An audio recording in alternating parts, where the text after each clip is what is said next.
नमस्कार दोस्तों, excellent coaching के यूट्यूब चैनल में आप लोग का स्वागत है। आइए ही संस्कृत 10th क्लास का संस्कृत बुक का पहला चैप्टर हम लोग मंगलम का VVI ऑब्जेक्टिव क्वेश्चन करेंगे, जो बिहार बोर्ड के 2020-21 में आने वाले सभी इम्पोर्टेंट क्वेश्चन हैं। इस लॉकडाउन के अंतर्गत हम लोग और आप लोग सब मिलकर और अपने घर पर रहकर पढ़ाई करिए। हम लोग आप लोग की सेवा में लगे हैं ताकि इस लॉकडाउन में विद्यार्थियों, छात्र एवं छात्राओं को कोई दिक्कत परेशानी ना हो और इस ऑनलाइन के माध्यम से सभी लोग अपने पढ़ाई को पूरा कर सकें।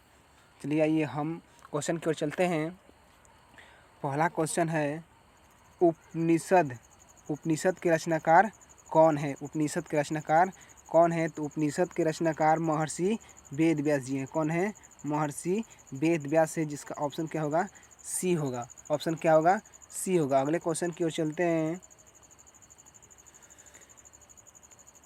मंगलम पाठ की रचनाकार कौन है? मंगलम पाठ के रचनाकार कौन है? तो मंगलम पाठ के रचनाकार कौन है? महर्षि वेद व्यास। महर्षि Ved Vyas. Option C. Option C. अगले क्वेश्चन की ओर चलते हैं। मंगलम पाठ में कितने मंत्र संकलित है? मंगलम पाठ में कितने मंत्र संकलित हैं? तो मंगलम पाठ में 5 मंत्र संकलित हैं। कितने मंत्र? 5 मंत्र संकलित है। तो ऑप्शन आंसर हो जाएगा सी। अगले क्वेश्चन की ओर चलते हैं। अणुओं से छोटा कौन है? अणुओं से छोटा कौन है? तो अणुओं से छोटा आत्मा है। आत्मा हमें दिखाई नहीं देता है और अणु तो हमें सूक्ष्मदर्शी में दिखाई दे देता है, लेकिन आत्मा हमें नहीं दिखाई देता, इसलिए ऑप्शन हमारा बी हो जाएगा। अगले क्वेश्चन की ओर चलते हैं। किसकी जय होती है? किसकी जय होती है? तो सत्य की जय होती है। सत्य की हमेशा क्या होती है? जीत होती है। इसीलिए कहा गया है कि सत्य की हमेशा जय होती है, इसलिए ऑप्शन ए। अगले क्वेश्चन की ओर चलते हैं। बहती नदी कहाँ मिलती है? बहती नदी कहाँ मिलती है? तो समुद्र में। जितना भी नदी है, बहती नदी कहाँ मिलती है? समुद्र में। जितना भी दुनिया की नदी है वो सब जाकर समुद्र में गिर जाती थी, इसलिए कहा कि बहती नदी समुद्र में मिलती है, इसलिए ऑप्शन क्या हो जाएगा? सी। अगले क्वेश्चन की ओर चलते हैं। जंतु के हृदय रूपी गुफा में क्या स्थित है? क्या स्थित है? जंतु के हृदय रूपी गुफा में तत्व। क्या? तत्व स्थित है, इसलिए ऑप्शन आंसर ए हो जाएगा। अगले क्वेश्चन की ओर चलते हैं। ब्रह्मा को प्राप्त करने के लिए, ब्रह्मा को प्राप्त के विषय में बताया गया है। किस में बताएगा? मतलब जो 5 मंत्र दिया गया है उस मंत्र में कौन सा मंत्र में जो ब्रह्मा को प्राप्त करने का विषय बताया गया है? ब्रह्मा को प्राप्त करने का विषय बताया गया है तो है Mundakopanishad. Mundakopanishad. Option D. Option D. अगले क्वेश्चन की ओर चलते हैं। देवलोक का मार्ग किसे प्राप्त होता है? देवलोक का मार्ग किसे प्राप्त होता है? मतलब देवलोक में कौन लोग जाते हैं? इसमें मंत्र में कहा गया है कि देवलोक का मार्ग किसे प्राप्त होता है? तो देवलोक का मार्ग सबको प्राप्त नहीं होता है, इसलिए जो सत्य सच्चा भक्त होता है उसे ही देवलोक का मार्ग प्राप्त होता है, इसलिए ऑप्शन क्या हो जाएगा? ए। Option A. अगले क्वेश्चन की ओर चलते हैं।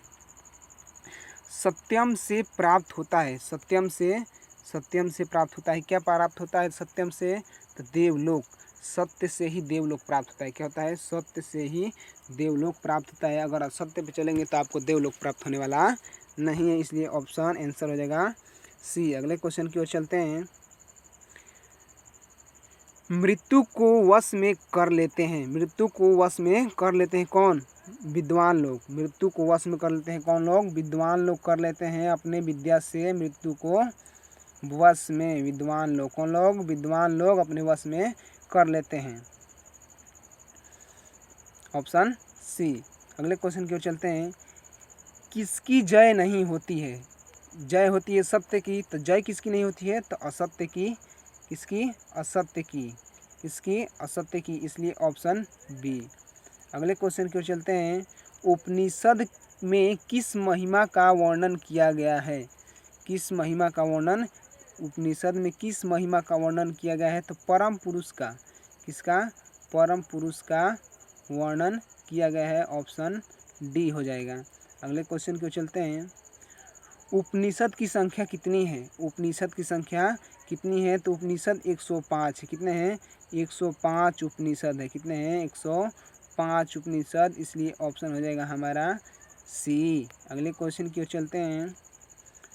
आत्मा के गुण रहस्य की किसमें व्याख्या की गई है? मतलब आत्मा का गुण रहस्य किसमें व्याख्या की गई है? तो वो है Kathopanishad. Kathopanishad, option A. Option A, answer A हो जाएगा इसका। अगले क्वेश्चन की ओर चलते हैं।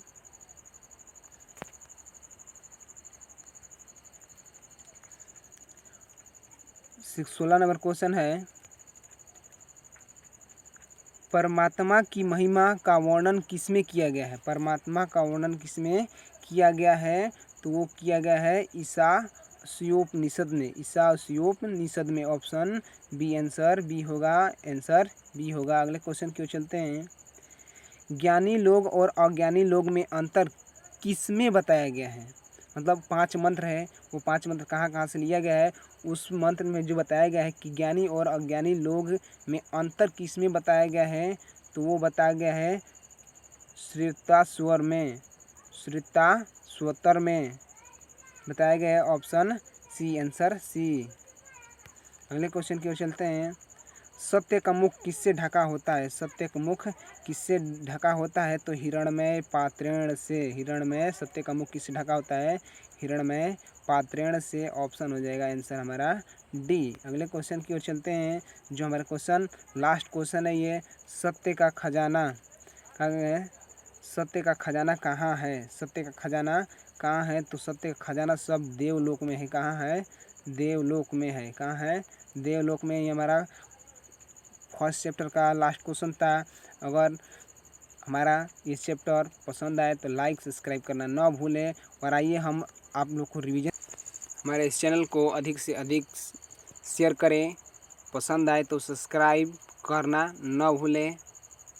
थैंक्स।